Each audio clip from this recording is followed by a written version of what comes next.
Live from the SABC's Auckland Park studios in Johannesburg, welcome to this week's first episode of The Watchdog. My name is Vuyo Mvogo, and on the show tonight...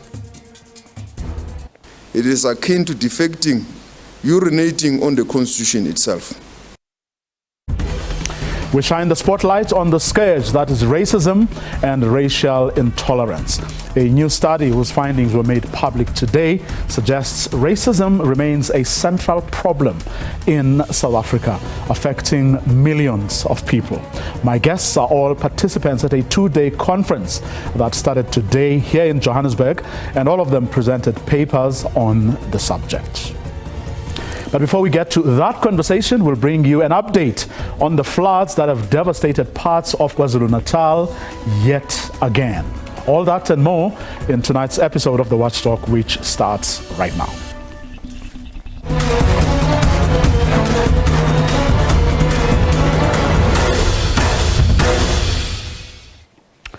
The KwaZulu-Natal government says it's still assessing damage caused by the latest heavy rains and floods which hit the province at the weekend. Hundreds of people fled their homes after torrential rains fell for the second time in just 6 weeks. At least one death has been reported, and bridges, roads and other infrastructure have been severely damaged. It was a double blow for residents of KwaZulu-Natal. Last month's devastating floods claimed the lives of 480 people and caused infrastructure damage estimated at billions of rands. This past weekend, heavy rains again wreaked havoc, forcing many people to evacuate their homes and leaving some trapped. The north coast towns of Umdloti, Lamesi and The Bluff, a suburb in the south of Durban, were some of the hardest hit areas. It seems like the process can be quite slow. And so what we're hoping now is with that escalation to the senior levels of the municipality, there will be a bit more of a faster track to find a solution. Government says disaster teams are on the ground to monitor the situation. At least 250 people have been evacuated and placed in community halls. We already have teams that are assessing the damage in each and every area, and that will be incorporated in the reports that we had already compiled and submitted to the national government. Water and electricity supply has been disrupted. In the previous disasters in April, we put some remedial measures so that people will start receiving water. So all those have been washed away. So our teams will come back and reinstate some of the work that have been done before to ensure that people do access water. In many areas, residents have started to clean up and make plans for repairing the damage to their properties. Simpiwa Makanya, SABC News, Durban. Well, as many of you will recall, the national government, in fact, is still dealing with the floods that hit that province about 6 weeks ago or so.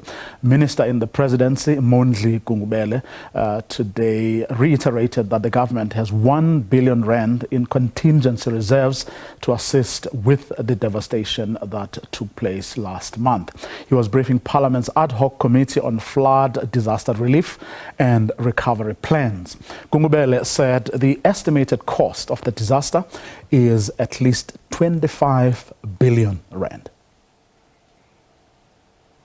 Essentially, the cost of the disaster is being left up to a reprioritization of budgets.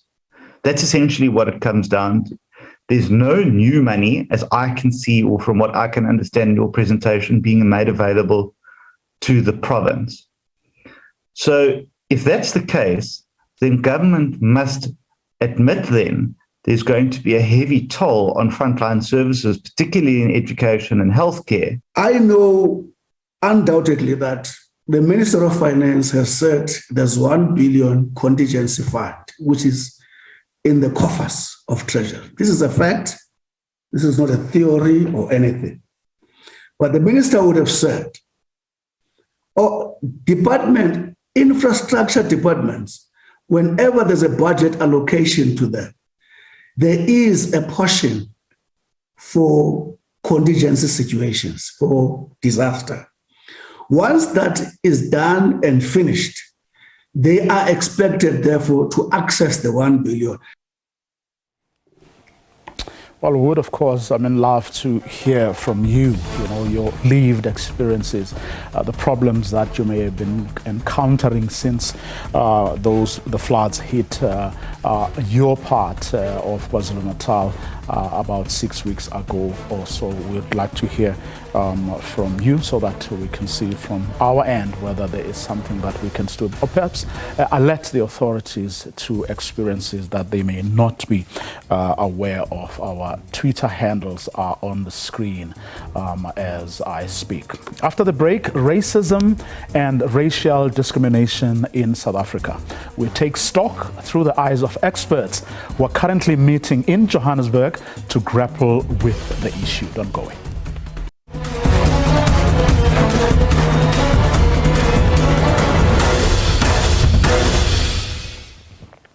Today, South Africa commemorates the 20th anniversary of the Third World Conference Against Racism, Racial Discrimination, Xenophobia and Related Intolerance. The commemoration coming at a time when racism and white supremacy are on the rise globally and here in South Africa. Representatives of the government, civil society organizations, business groups and a host of other entities are meeting in Johannesburg to look at the progress being made in the country in the elimination of racism, racial discrimination, xenophobia and related intolerances. Didaba Tsotetsi kept an eye on today's proceedings. The World Conference Against Racism was held in Durban, South Africa in 2001. Former President Thabo Mbeki, as the host, worked hard to rescue a conference that was in danger of collapsing. The United States of America and Israel withdrew from the conference after the two countries objected to the draft document that was equating Zionism with racism. We have gathered as we have because we are united in our resolve to ensure that every human being leads a life of dignity. We meet here because we are determined to ensure that nobody anywhere should be subjected to the insult and offense of being despised by another or others because of his or her race, her color, her nationality, or origin. 20 years on, challenges of racism and related intolerance still prevail. The incident in Stellenbosch is one too many in recent months. Like I've said, it is akin to defecting, urinating on the Constitution itself, because it is done on the year in which we are celebrating the 25th year of the Constitution. These kind of barbaric incidents must be condemned and must be dealt with accordingly. And I'm glad that the student has opened a case and justice must prevail. We have to appeal to white parents to preach love and diversity in their families. There is no reason for a 21-year-old to be accused of racism in this day and age. This points to the upbringing of the child, because this child was born post-democracy. In his weekly letter, President Cyril Ramaphosa warned against acts of racism and touched on the recent incident at Stellenbosch University, where a white student urinated on the clothes of a black student. Ronald Lamola has also called on African leaders to help deal with the issue of migration in the continent. The African continent must find a common vision, common approach to immigration.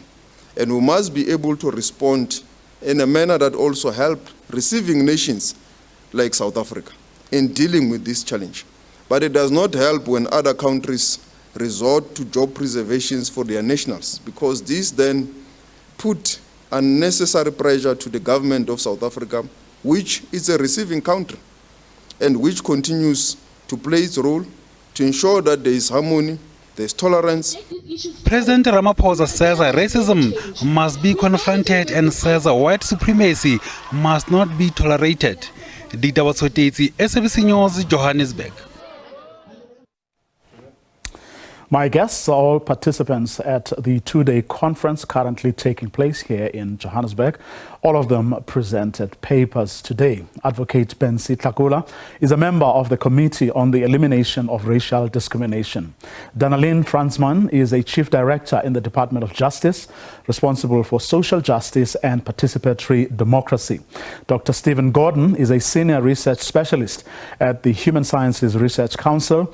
He is also a co-author of the baseline study to determine levels of racism, anti-foreigner sentiment, homophobia, racial incidents, interracial relations, and perceptions of national identity.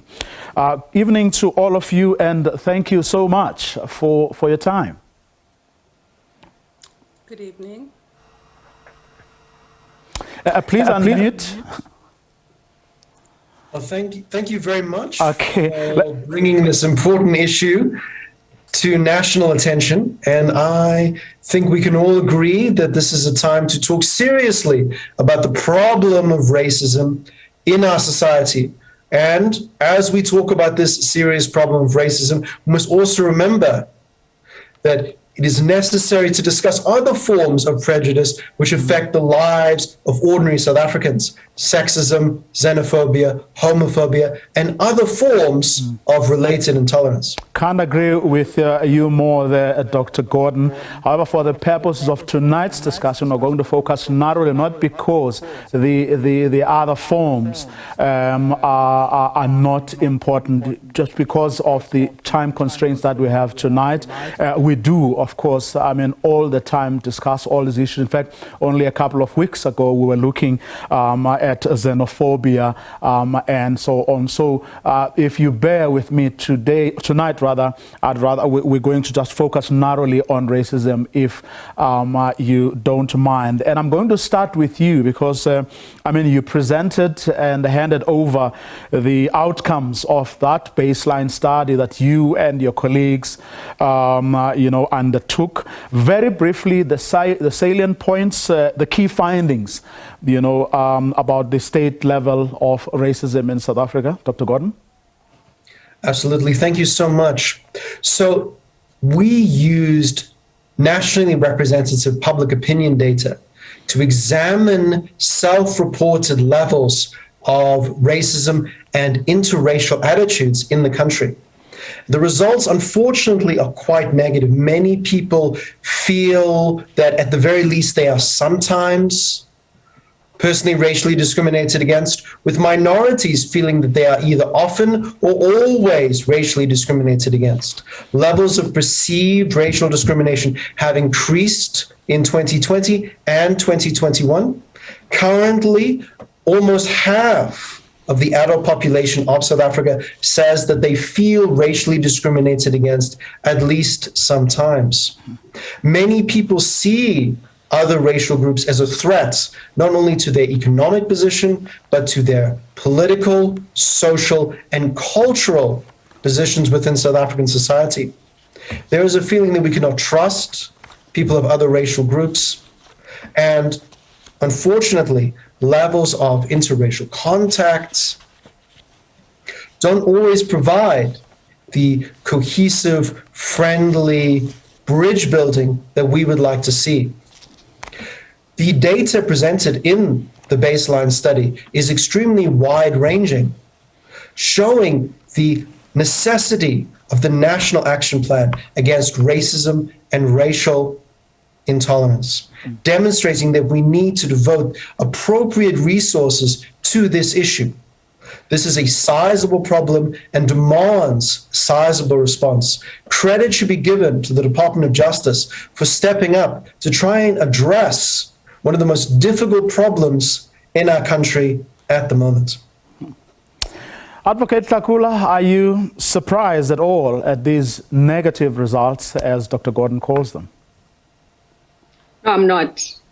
Actually, I've been fortunate enough because I've come a long way with looking at the issue of racism and racial discrimination, not only in our country, but also globally as a member of the Committee on the Elimination of Racial Discrimination. You would recall, Vuyo, that in the early 90s, I was privileged enough to have served on the South African Human Rights Commission under the leadership of Professor Bani Pichan, who was the chairperson at that time. And we decided then to prioritize issues of racism and racial discrimination as areas of focus for the commission. You would recall Vryburg High School.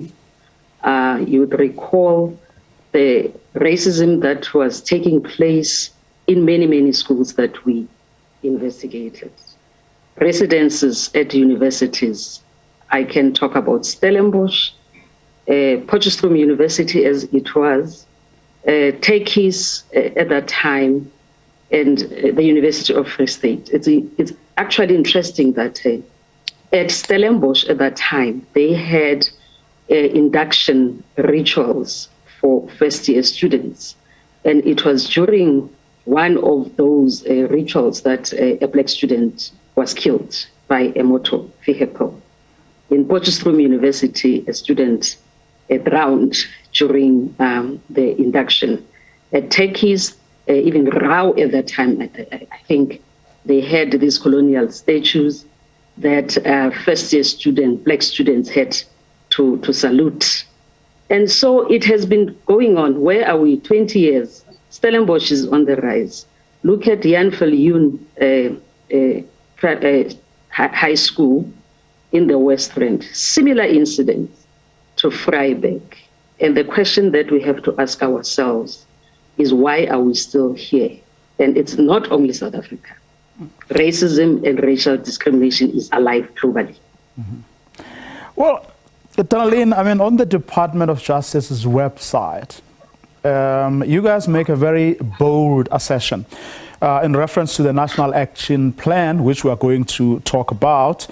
This is the plan to combat, racism, racial discrimination, xenophobia, and related intolerances. You say, and I quote, "We have the means to completely eradicate these ills from our country." Now, on the back of what Advocate Tlakula has just said, and the fact that he was not surprised by what Dr. Gordon described, from that base study. I mean, if we have the means, why then aren't we eradicating this scourge? Thank you very much for you. So yes, today's event was aimed at commemorating the Third World Conference Against Racism that was hosted in South Africa more than 20 years ago, but also to assess progress made by South Africa in implementing our National Action Plan that was adopted by Cabinet in 2019. Whilst the department remains the focal agency even during implementing the National Action Plan, it is clear that the implementation involves and relies on all sectors to come on board and to do their part. So in terms of that statement or the claim, I believe if all sectors and stakeholders work together, come on board and commit ourselves to identifying priorities, developing strategies and interventions based on the empirical research that we now have, that it would indeed be possible. We have the legislative and policy framework, but as always, the issue is implementation and changing beliefs and attitudes, which certainly people are not born with, but are acquired and learnt. But are these sectors playing ball, or are some perhaps doing better than others? I don't know. Just your own assessment of how the sectors, as you call them, are doing to. Yes. Firstly, government bears primary responsibility for implementation of the action plan. There are some challenges there. Today's session really focused more on other sectors. Tomorrow, we will be looking at government departments. Civil society has been really supportive from the beginning, but then there are challenges of coordination and resources, and these issues were brought to the fore quite a bit today. I think in terms of private sector, media, youth, sport, there's a lot more that can be done. And it is planned that the coordinating structure for the NAP, which is currently being established, will go a long way towards providing such platform and coordination and space for all sectors to find their niche and identify roles that they could play to contribute towards the implementation of the NAP. The National Action. Can I ask why the structure is only being put in place now for something that Cabinet approved 2 years ago? As we were explaining today, the approval happened in 2019. From that point, we had a launch event to popularize and release the document. We then deposited it to the UN and spent the first year or so to engage stakeholders on their roles. Remember, the plan was developed based on inputs and written comments made, and also just taking stock of the inputs and recommendations that were made. So only in the second year onwards, we were really, as a department, as a focal agency, able to start working on our activities like the baseline study, developing public education strategies and so forth. And the good thing is that the apex level of the structure, which is headed by the Minister of Justice, has now been established. So this conference and resolutions from the conference will certainly assist to identify priorities for the next level of the structure, which is the Program Implementation Committee, will be established in this coming financial year. So even though the structure has not been officially established until recently, work has continued, and the department works closely also with the social cohesion partners led by the Department of Sport, Arts and Culture, and has been implementing a lot of activities, anti-xenophobia campaigns, constitutional rights awareness activities, and so forth. Dr. Gordon, what would you say is giving, or providing like fertile ground for racism in our country today? This is a very good question. So as part of our research instrument into self-reported levels of racism in South Africa, we ask people where they experience racism. Now, the main places that people experience racism is at work and when applying for work, in commercial spaces, theaters, shops, and then finally on the streets in sort of public open spaces. So this suggests that we need to focus on these spaces if we're really going to make a difference in driving for the type of progressive change we want to see. But as Danieline has outlined, government must play a progressive role here, but so do ordinary citizens. One of the problems we have in South Africa is that citizens, when confronted with racism, an extremely emotional and traumatic experience, sometimes feel unable to report this terrible affliction to the proper authorities, viewing, for example, the court system as uncaring to their needs and requirements. However, the Department of Justice has set up equality courts that can be accessed free of charge, that ordinary men and women confronted by racism in a variety of guises can go to, can seek redress, can seek resolution, and they should be encouraged to do so. It's only when people report racism through the proper channels that government can take meaningful action in addressing incidents of personal racism. Advocate Takula, I mean, the Human Rights Commission last year said inequality was one of the big contributors to this problem. Your thoughts? It is so. But I think the problem that we have, Boyo, in this country, it's that of denialism. I think there's a lot of denialism of racism and the existence thereof. The history of this country is founded on legalized and institutionalized racism.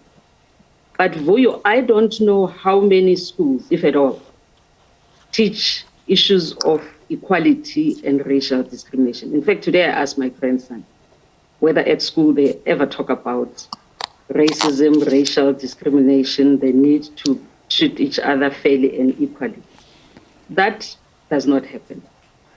With the history that we have, the only time that I remember when both the victims and the perpetrators, if I can use that term loosely, of racism or the beneficiaries thereof ever sat in one room and exchanged views on how each felt about racism.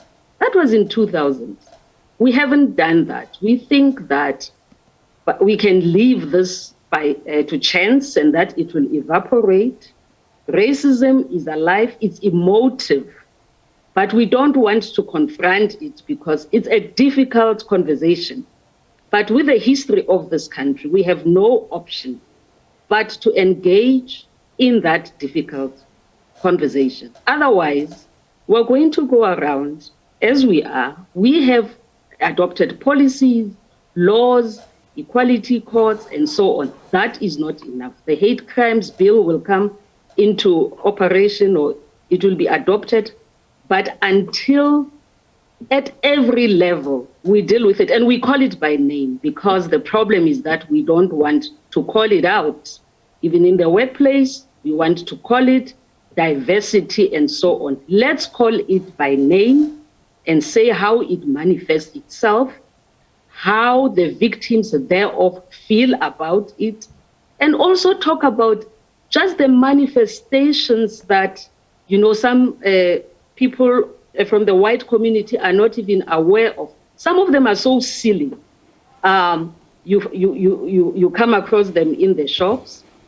A person that you don't know, they smile at you. Or they make you an exception and say you're talking so well, you speak so well.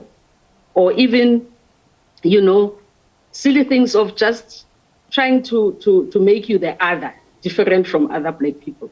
There are all those things. The things that all my friends are Black. I treat my domestic worker very well. I pay them well. That's not really addressing racism. It goes far beyond the superficial levels that we've been addressing it. But Advocate Hlagola, I mean, is it not an indictment, you know, on the part of a government that's you know, comprised of people who know this history very well, who have traveled this road? I mean, each and every one of them knows exactly what we are talking about. I mean, for us, 28 years into democracy, to still be talking about people refusing to call it by name, you know, for what it is, and let alone doing something, you know, about it. I'm not blaming government. Government can only do so much. It can adopt frameworks, policies, national action plans to eradicate that. But it's up to every sector of society to then take that national action plan and actualize it. So we can't blame government. I mean, if you look at the private sector, for instance, how much are they doing to address racism? That is why I know that what they do, they cloak it under this rubric of diversity. But is it not the government's responsibility to call those people out? Or, Danelin was saying, we're not short on the side of policy and legislation. The question is implementation. Now, if people are doing things that go against the policies that have been, put in place, then they need to be called out. They need to be prosecuted, and so on. So, yes, I get it when you say that it is everyone's responsibility, but it is the duty of a government to take that leadership role. That is why we have ministries and departments that touch on virtually every aspect of our lives so that no corner is left unattended. Vuyo, let me say this to you. Yes, the government will put policies in place, courts in place, even, when the hate crimes bill comes into operation. But because of the institutionalized racism in this country, are people in the workplace, let's take the workplace, are people comfortable enough to report incidents of racism in their workplace? Are there structures in the workplace that are geared towards addressing racism? Are people afraid of being victimized? Or are people even just not reporting because they know that nothing will happen? So we can't say that because people are not reporting, because there are no cases to be prosecuted, that government is doing. It's just that the whole institution thereof of racism is so entrenched in our country. And that is why I say in the workplace, employers should find out if they have put in place mechanisms to deal with racism, why are those mechanisms not working? Simply because they are not geared towards making victims of racism comfortable enough to report it and to get redress. Danelin, how busy is the Equality Court? In other words, are people actually utilizing the court? That is an area that was also discussed today. And in terms of the National Action Plan, redress is an important aspect because it's not just the duty of the state to promote and protect and fulfill rights, but also the issue of effective and appropriate redress and, seeking avenues for advice or, compensation is important. The equality courts are there. And there has been a drive in the past and again more recently to raise awareness about the courts. But we know that there are issues about, when people get to courts. We have heard feedback and complaints that when they get there, then sometimes the clerks are not quite, as trained as they should be to be able to assist people. So there are definitely challenges, and it's something that the department is looking at and going to, refocus energies in training clerks or retraining clerks, and also the issue of training the judicial officers, the magistrates who preside over proceedings, judges in the High Court.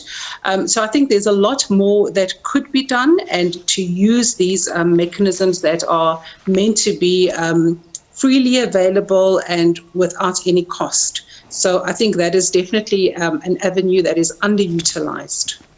On that one, Dr. Gordon, what are people saying, if anything, about just how effective and efficient the Equality Court is, or just generally whether the sort of legal system, takes takes care of their needs?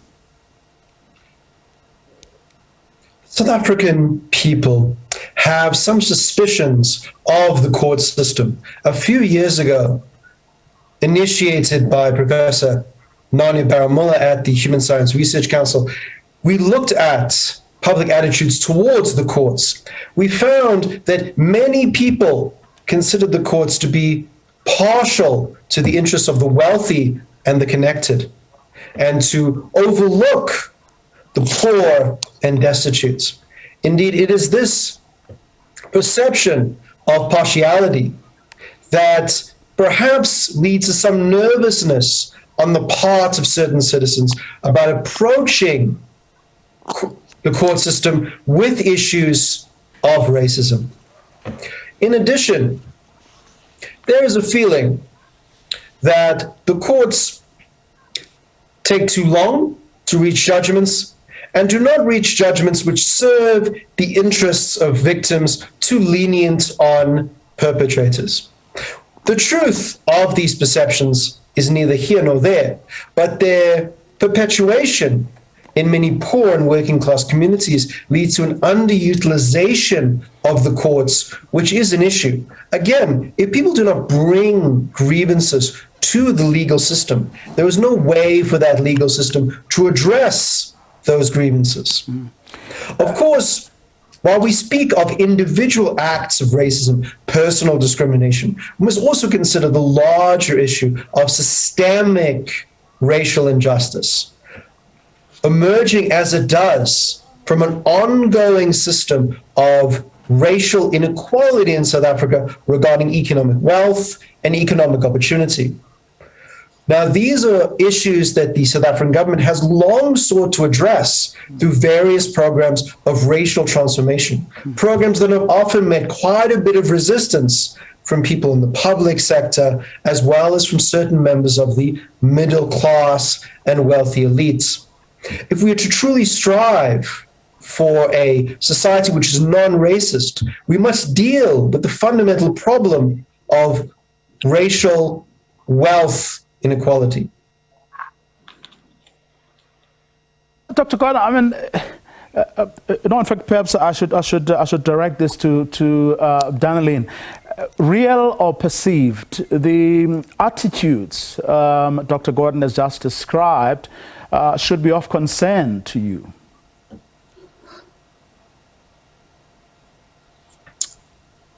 Sorry, I did not get that question. No, I was saying, I mean, whether what Dr. Gordon has just described is real or merely a perception, it's something that should worry you, because it means that one of the avenues that people have to use to deal with this scourge is actually not being used, because the view they have, you know, of the courts is that, or generally the legal system, is that it doesn't really serve their interests as much or as efficiently and effectively as they would want it to. Yes, certainly that is a concern. And that is why, as I said, the department is reigniting its efforts to raise awareness, popularize the courts, and also to strengthen capacity of the court officials so that those courts are actually effectively used as they are intended to be.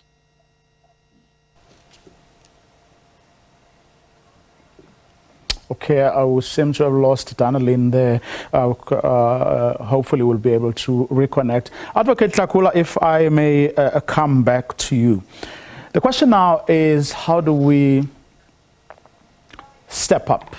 You know, how do we, you know, rise to the occasion? We can't continue to whinge and moan.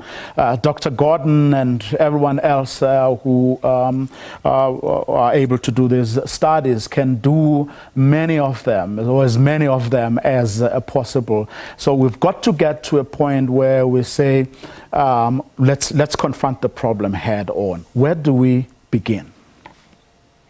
Yes. We also have to be realistic, Vuyo, that we're not going to have instant results, but we have to work at it. For instance, let's start with the schools. The school governing bodies, the teachers, they have programs on racism, racial integration, and elimination of racial discrimination? I don't think so. At universities as well, I'm not sure. I don't even think there is a university in South Africa, Dr. Gordon will probably know better, that even teaches race theory or that has that as an elective. We have to ensure that people have trust in the institutions. I mean, the courts, as Danielin has said, the hate crimes and hate speech bill can be adopted, but if the magistrates, if the judges, the prosecutors, including the lawyers, if they are not trained on racism, racial discrimination, and their manifestations, then we're not going to go far. So I just think that as a country, we have to be deliberate in the programs that we should put in place to deal with racism at all sectors of society. I'm looking at the Commission for the Religious Linguistic Communities. What contribution are they making to assist us with these issues of racism?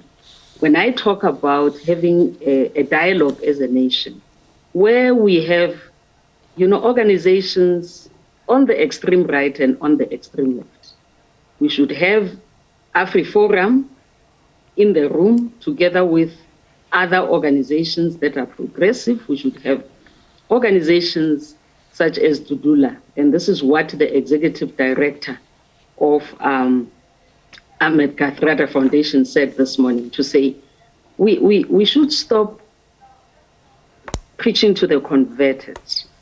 We should have in the room when we discuss racism, those who hold different views from us. So it has to be deliberate. I'm just hoping that the Department of Justice, in their national plan of action, they will have those kind of concrete processes and programs that should be rolled out, and that at the end of a period, we should also do an evaluation to look at the effectiveness of those programs. Yeah, Dr. Gordon, I was reading something yesterday written by Professor Seth Cooper, who you know is a former activist and currently, a psychologist. And he cited a couple of incidents in a piece he wrote in the Sunday Independent yesterday. For instance, in 2020, he says, at the height of the COVID-19 pandemic, a coterie of white UCT academics race-baited fellow academics who protested against scientific research, which the Academy of Science of South Africa published as a commentary. Then he says, besides the numerous incidents of naked racism at white-dominated schools that are reported on from time to time, Stellenbosch University, which everyone is talking about as we speak, is attempting to do damage control for plainly criminal behavior, which any rational person would condemn. And he cites another incident 3 years ago where Stellenbosch University's sports science academics made a racist claim unsupported by evidence that South African colored women have, quote, an increased risk for low cognitive functioning as they present with low education levels and unhealthy lifestyle behaviors. And he quotes a couple of other incidents where he's really making a point, which takes me back to what Advocate Tlakula has said, where universities who are supposed to play a leading role in helping the country, leading the country, in fact, in how we deal with this sketch. In fact, they are the bastions of everything wrong, of the very problem itself. Certainly there are incidences within South African universities that show the true problem of racism in South African societies. And indeed, they serve as a bellwether of greater problems of racial intolerance in our wider society. Now, what it speaks to is a fundamental sense of anti-Blackness. One of the consequences of the colonial and apartheid periods of oppression was this internalized anti-Blackness that infects the hearts and minds of many Black South Africans. As part of the South African Social Attitude Survey, Black people were asked, are there some aspects of your race that make you ashamed? 60% in 2021 said that they agreed with that statement, that there were parts of their racial identity which made them ashamed. In modern South Africa, such a finding should be deeply concerning. We should be promoting pro-Blackness, Pan-Africanism, a sense of continental unity rather than what we see from our elite universities. So I hope that the National Action Plan, and I believe this to be true, will be able to push forward in achieving its goals, not simply of increasing prosecutions for personal incidents of racial discrimination, but changing fundamental mindsets, creating a sense of strong African identity and proud, pro-Black communities, not ashamed of their racial identity, but deeply proud of the bright and brilliant heritage and meaningful contribution they bring to South African society. I'm keen to, there's something else actually, Dannelyn, I wanted to raise. Perhaps, in the context of answering my last question, you could touch on it as well. Professor Cooper touches on a 2008 ministerial report on transformation and social cohesion and the elimination of discrimination in public higher education, which he says is gathering dust somewhere, which then, doesn't bode well for what needs to be done, and it does point a finger at those who have actually, who you say have or are playing their part, and as you correctly point out, it is the responsibility of all of us. I don't know if you want to touch on that, but as my last question to you, I wanted to ask just how far are we now with the National Action Plan, where to next in terms of that plan? Because my cursory reading of it earlier was that a lot of steps, up to today have been taken, including, for example, that baseline report that Dr. Gordon and his team have come up with. All those kind of milestones have already been reached. So my question is, where to from now? What are the next steps? Thank you very much. Yes, we are practically just beyond the midway mark now for the first 5-year cycle implementation of the National Action Plan. So this occasion of the marking of the WACA 20 is precisely also to, cast a spotlight on domestic implementation, look at, what has been achieved, but more importantly, what now needs to, be done going forward. So the discussions today also really highlighted the commitment from many stakeholders, civil society organizations, Chapter 9s and so forth, and the sense of urgency that we now need to implement. Is, talking and discussions are over, but what, for example, now that the baseline report is there, it has some clear findings and recommendations. How soon can we do what is the action plan? So I think that is exactly where we want to move towards, is to implement, to set up the next level of this coordinating structure for the National Action Plan, take it down to provincial and local levels, set up such structures and task teams involving the different sectors, and then really, prioritize what issues we need to deal with. Clearly, the issue of racism in education systems, schools, education institutions of higher learning are clearly issues, but also, as the report says, in the workplace, in communities and all of that, and of course within the home. So it's all about changing behavior, attitudes, and mindsets, and it really requires everyone, different sectors, to hold hands and to to commit to now taking action. Okay. Special thanks to all of you.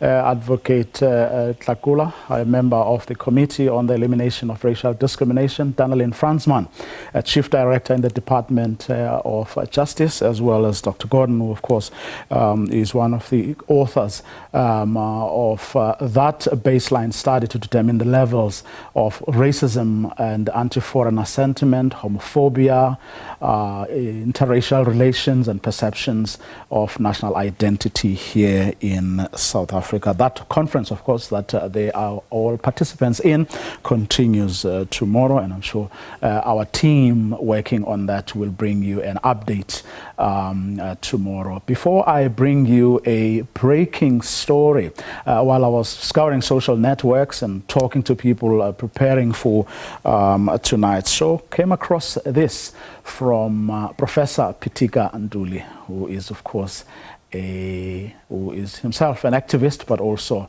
a poet. Take a listen. For our daughter Selulego, who is currently studying in Stellenbosch University, what should we think and feel when we know that we are caught in the toxic labyrinth where racist urine seeks power? It is your books too, soiled by this racist urine. Your computer silenced. We brought you up with love to find power in your soul. Be angry, yes, but hate, no. Do not hate. Rise above it all, O daughter of our soul.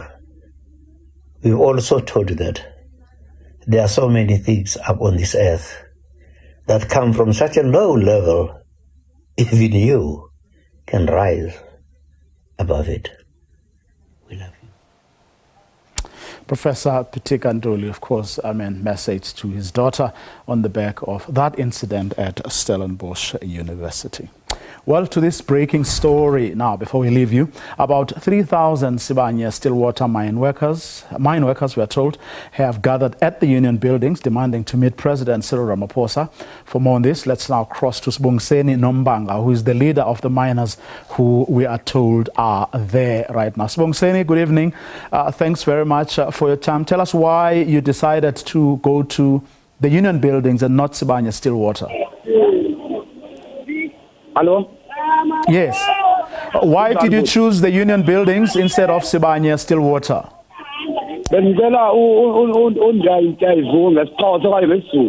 Okay, nifuna ntoni apho mhlekazi? Mhlekazi wami apha sifuna uSiren uRamaphosa umongameli welizwe. Athini? uSiren mhlekazi wami ngomhla ka-1 kuMeyi sasise-Rustenburg Mafikeng lapho sasiyokhalaza izidingo zethu zasezimayini apho isibanye Stillwater imayini esisebenza kuyo ezasixoxa i-wages last year ngoku isinika 800 thina besifuna 1,000 rand. Ngoke ngosathi kuSiren siyacela Siren njengomongameli waseSouth Africa sicela ungenelele. Wathi kumongameli okay ngilizile ngifuna 1,000 ngizawuzama ngehlala phansi nomqeshi wenu. Then Monday holiday wathumela uGwede Mantatshi uminister wezimbiwa wezimayini. Wafika eLebanon eStenoria wahlala nabelungu kunye neunion abaqeshi ababheka abaphathi bethu beunion apho body amkhonenwe ukuhlala kwabo uGwede Mantatshi akakwazanga ukuhlala neunion ibize umqeshi weunion waphumela phandle wayeka ngoke ngoku sithathe ixesha elide ukusukela ngoku sabona ukuthi thatha igxathu ukuthi no masize apha ePitori iNew City sizofuna uSiren apho sizothi uba into osemte yona asikayifumani namhlanje sibabasebenzi basezimayini. Nizawuhamba nini apho? Bhuti wami ngifuna ukata bhuti siyawuhamba mhla kwafika uSiren. Masibulele mhlekazi, that is Sibongiseni Nombanga, who is one of the leaders of the miners, we are told are now camping just outside the union buildings. He says they want President Cyril Ramaphosa to intervene in their wage dispute. Many of you would know about that. The workers, he says, are demanding 1,000 rands. The company is giving them 800 rands. He says on May Day, when they spoke to the president at that rally in Rustenburg. He promised that he would intervene. He then subsequently sent the Minister of Minerals, Gwede Mandashe, who Sibongiseni claims never spoke to workers. He only spoke to the company, Sibanye Stillwater. He says they're not going to leave there until their matter is attended to. And that's our show for this evening. To join us again tomorrow night, 8 p.m. sharp. Have a good night.